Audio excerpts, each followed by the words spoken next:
on chapter 9 in My Father's Dragon. Do you think he's going to meet any more animals in this new chapter? Let's find out. My father makes a bridge. My father walked back and forth along the bank, trying to think of some way to cross the river. He found a high flagpole with a rope going over the other side, and the rope went through a loop at the top of the pole and then down the pole and around a large crank. A sign on the crank said, "To summon dragon, yank the crank. Report disorderly conduct to gorilla." From what the cat had told my father, he knew that the other end of the rope was tied around the dragon's neck. And he felt sorrier than ever for the poor dragon. If he were on this side, the gorilla would twist his wings until it hurt so much that he'd have to fly to the other side. If he were on the other side, the gorilla would crank the rope until the dragon would either choke to death or fly back. What a life for a baby dragon. My father knew that if he called to the dragon to come across the river, the gorilla would surely hear him. So he thought about climbing the pole and going across on the rope. The pole was very high, and even if he could get to the top without being seen, he'd have to go all the way across hand over hand. The river was very muddy, and all sorts of unfriendly things might live in it.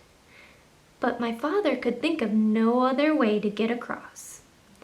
What kind of animals do you think are in this river? He was about to start up the pole when, despite all the noise the monkeys were making, he heard a loud splash behind him. He looked all around in the water, but it was dusk now, and he couldn't see anything there. "It's me, Crocodile," said a voice to the left.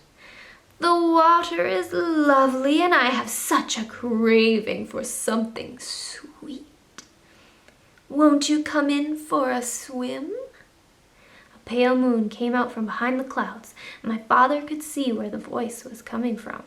The crocodile's head was just peeping out of the water. "Oh, no, thank you," said my father. "I never swim after sundown, but I do have something sweet to offer you.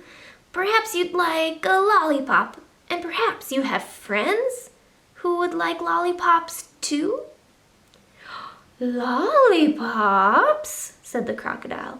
"Why, that is a treat. How about it, boys?" A whole chorus of voices shouted, "Hurrah, lollipops! Hurrah, lollipops!" And my father counted as many as 17 crocodiles with their heads just peeping out of the water. "That's fine," said my father, as he got out the 24 pink lollipops and the rubber bands. "I'll stick one here in the bank. Lollipops last longer if you keep them out of the water. You know. Now, one of you can have this one." The crocodile who had first spoken swam up and tasted it. "Delicious, mighty delicious," he said. "Now, if you don't mind," said my father, "I'll just walk along your back and fasten another lollipop to the tip of your tail with a rubber band. You don't mind, do you?" "Oh, no, not in the least," said the crocodile. "Can you get your tail out of the water just a bit?" asked my father. "Yes, of course," said the crocodile, and he lifted up his tail. Then my father ran along his back and fastened another lollipop with a rubber band. "Who's next?" said my father, and a second crocodile swam up and began sucking on that lollipop. "Now you gentlemen can save a lot of time if you just line up across the river," said my father, "and I'll be along to give you each a lollipop." So the crocodiles lined up right across the river with their tails in the air, waiting for my father to fasten on the rest of the lollipops. And the tail of the 17th crocodile just reached the other bank. Chapter 10, My Father Finds the Dragon. I wonder, is the dragon going to be nice to him? Or is the dragon going to be mean and grouchy? When my father was crossing the back of the 15th crocodile with 2 more lollipops to go, the noise of the monkeys suddenly stopped, and he could hear a much bigger noise getting louder every second. Then he could hear 7 furious tigers and 1 raging rhinoceros and 2 seething lions and 1 ranting gorilla, along with countless screeching monkeys, led by 2 extremely irate wild boars, all yelling, "It's a trick! It's a trick! There's an invasion and it must be after our dragon! Kill it! Kill it!" The whole crowd stampeded down to the bank. As my father was fixing the 17th lollipop for the last crocodile, he heard a wild boar scream, "Look! It came this way! It's over there now! See?" The crocodile made a bridge for it. And just as my father leapt onto the other bank, one of the wild boars jumped onto the back of the first crocodile, and my father didn't have a moment to spare. By now the dragon realized that my father was coming to rescue him. He ran out of the bushes and jumped up and down, yelling, "Here I am, here, right here! Can you see me? Hurry! The boar is coming over on the crocodiles too! They're all coming over! Oh, please hurry, hurry!" The noise was simply terrific. See the dragon? My father ran up to the dragon and took out his very sharp jackknife. "Steady, old boy, steady. We'll make it. Just stand still," he told the dragon as he began to saw through the big rope.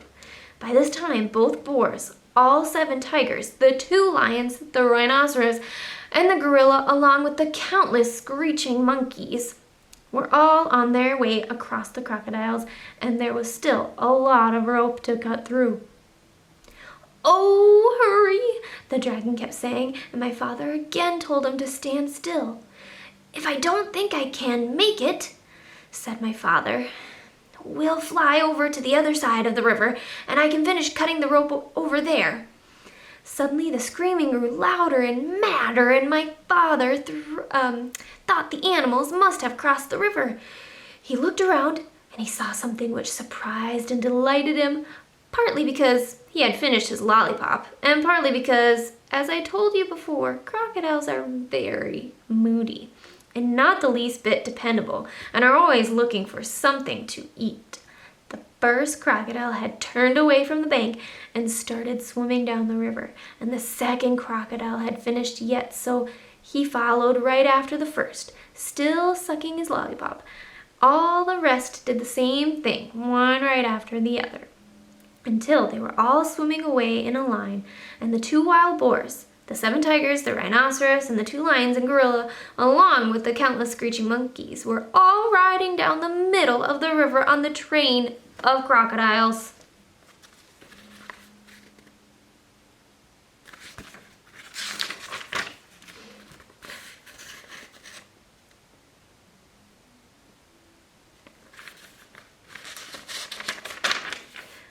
They were sucking the pink lollipops and all yelling and screaming and getting their feet wet. My father and the dragon laughed themselves weak because it was such a silly sight. As soon as they had recovered, my father finished cutting the rope, and the dragon raced around in circles and tried to turn a somersault. He was the most excited baby dragon that ever lived, and my father was in a hurry to fly away. And when the dragon finally calmed down a bit, my father climbed up onto his back. "All aboard," said the dragon. "Where shall we go?" "We'll spend the night on the beach, and tomorrow we'll start on the long journey home. So it's off to the shores of Tangerina," shouted my father as the dragon soared above the dark jungle and the muddy river and all the animals below, bellowing at them, and all the crocodiles licking pink lollipops and grinning wide grins. After all, what did the crocodiles care about a way to cross the river? And what a fine feast they were carrying on their backs. As my father and the dragon passed over the ocean rocks, they heard a tiny, excited voice scream, "Bum-cack! Bum-cack! We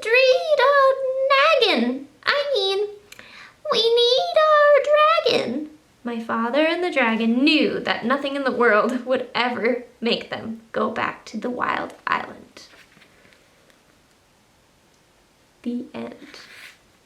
Is that how you thought it was going to end? Did you think he was going to be able to help the dragon and fly away? Did you think something else was going to happen? What do you think is going to happen on their adventures now, and where will they go?